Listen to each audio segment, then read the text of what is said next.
Hi guys, and welcome to episode 2 of the Winfield Cup 9 and Panasonic Cup 2 review.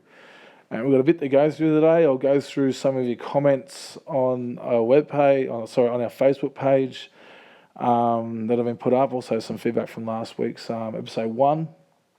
Some bold statements out there by one Tuco Salamanca. We'll get to them later. We'll go through it all.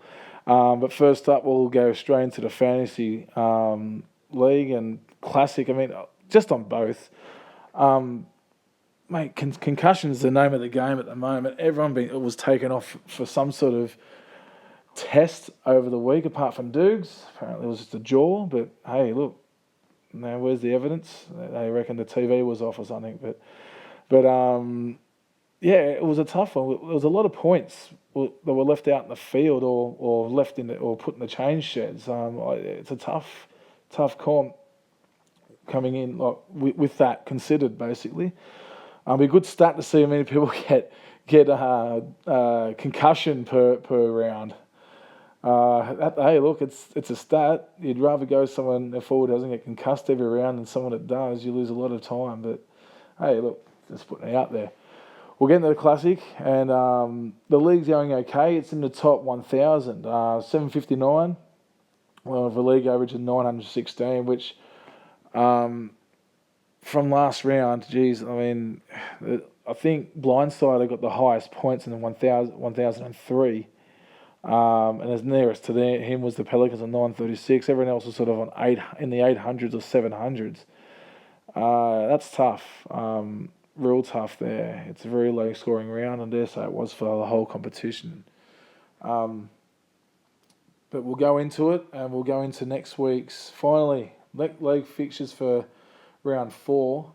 And next week we have the Whinging Poms up against the Riddler All Stars, Menor Mavericks up against Laney's Lunatics, the Peptides up against Sloppy Dogs, Slev and Doves up against Men of Steel, Sharkies are back versus Barbie Schnoz, Tuco Salamanca versus Harden to Fuck Up, Couples Rules OK versus Blindsided, the Gazelle versus We Finally Won One, the G-Bang Dragons versus NFI, and Silverwater Raiders versus the Pelicans. So if we really look at total points in league, we see that We Finally Won One looks like he could be a slight favourite to get into the top 4 this year, just based on the first three rounds. Blindsided also having a good one. Blovish has always been there. Tuco's going okay too. So we'll go to the other end, and Riddler not doing too well. Men of Mavericks, the Men of Steel, that's a surprise down there. Ranked by total points. Down there at 18th. Silverwater Raiders also on 17th. Peptides on 16th. I mean, they're 3 guys who I thought would be right up in the 8. But hey, look, we'll see how it all rolls out in the coming weeks. How you manage your bye rounds, and well, again, we'll see how it all rolls out. So yeah, there's not much really to report at the moment with the Classic because the comp hasn't really started. We'll head over to the draft. Panasonic Cup 2. Some surprises there in the league. This is obviously round 3 of the head-to-head. And the results of round 3, the Pelicans defeated by the Gazelle 486 to 729. Absolute debacle there from the Pelicans. Sloppy Dogs 635. Cowboys Rules OK 662. So Cowboys getting up on that game. The G-Bang Dragons versus Men of Steel. Men of Steel got up 841 to the G-Bangs 584. Fluffy Nuffies 599 defeated by NFI 649, and Laney's defeating Harden the Fuck Up 722 to 700. And that brings the table as follows. Men of Steel up on top of the comp there on 4 points. Sloppy Dogs on 4 points. Cowboys Rules OK third on 4 points. The G-Bang Dragons 4 points. The Pelicans 4 points. Harden to Fuck Up 2 points. Laney's 2 points. The Gazelle 2 points. Fluffy Nuffies 2 points. And NFI on 2. So that's like the NRL at the moment. Everyone's off the mark. So it can't read too much into what's going on at the moment. My captain's back next week, Corey Norman, which gets me home plenty of times. Just on a personal note, I'm sure there's some injuries coming back for a few guys. They're in the Panasonic Cup 2 comp. Okay, we'll head over to Winfield Cup 9 Facebook page, and I think everyone is in the same boat, naming 19-man squad. But I said earlier on this, and a few weeks back, that it's going to be a bit of a head wrecker over that 19th man. But, I don't know. It's a tough one. I don't know. Your thoughts, reply on comments below. It's going to be a tough one, but to handle. Men of Steel had his a few words to say. But I agree. Yeah, it is 24 hours before kickoff, but fuck, sometimes you're just busy, you can't get on there. Hey, look, again, it's my problem. It's everyone else's problem who can't get on there, I suppose. Again, rolled the dice with Dave Taylor. Yeah, I mean, Dave Taylor's going to be a work in progress for the Raiders. He looked good and he didn't play too badly. He's a massive beast, but I don't know, is he Supercoach material?